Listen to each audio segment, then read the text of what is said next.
In a quiet village nestled between emerald hills and winding rivers, there lived a boy named Elias.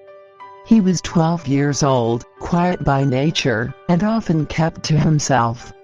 Unlike other children, who played together in the fields or ran laughing through the market, Elias spent his time in the forest that bordered his village. It was there, among the whispering trees and rustling leaves, that he found his truest companion. One day, while exploring the sun-dappled glade, Elias heard a weak chirping from a nearby bush. Peering through the leaves, he found a small bird with sapphire blue feathers and a delicate golden streak across its wing. Its leg was tangled in a piece of wire, and it looked up at Elias with eyes full of fear and pain. Carefully, Elias untangled the wire, speaking softly so as not to frighten it. He cradled the bird in his hands and brought it home, fashioning a tiny bed from an old showbox. Over the next few days, he fed it crumbs and water, slowly gaining its trust. He named the bird Lyra, which meant light in an old village tongue, because our arrival had lit a quiet flame in his heart. Though she eventually healed, Lyra didn't leave. She stayed with Elias, perching on his shoulder during his walks and singing sweet melodies that seemed to echo that boy's thoughts.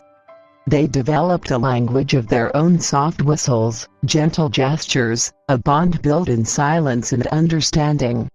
Elias shared everything with Lyra: his sketches, his dreams of exploring the world, and the loneliness he had never told anyone else about.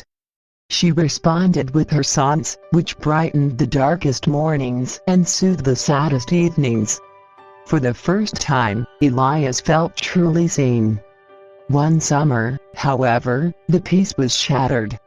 A powerful storm swept through the village, tearing roofs from homes and flooding the rivers. During the chaos, Lyra disappeared. Elias searched desperately, calling her name into the wind, scanning the forest for any sign of her sapphire feathers. Days passed, then weeks. Most people believed she was gone forever, but Elias never gave up hope. One dawn, as the sky turned golden rose, Elias returned to the glade where they first met.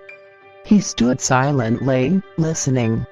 Then, faintly, ever so faintly, he heard her song. Lyra swooped down from a high tree, a little weathered but alive. She landed on his shoulder, nuzzling his cheek as if no time had passed. Tears streamed down Elias's face as laughter burst from his chest. From then on, their bond grew even stronger. Lyra began guiding Elias to new parts of the forest, where he discovered herbs and plants that helped heal others in the village. Together, they became something of legend, a boy and a bird who understood each other better than words could ever explain. Years later, even as Elias grew tall and older, Lyra remained by his side. And though the world changed around them, their friendship stayed as constant as the rising sun, a living reminder that love can be found in the most unexpected ways.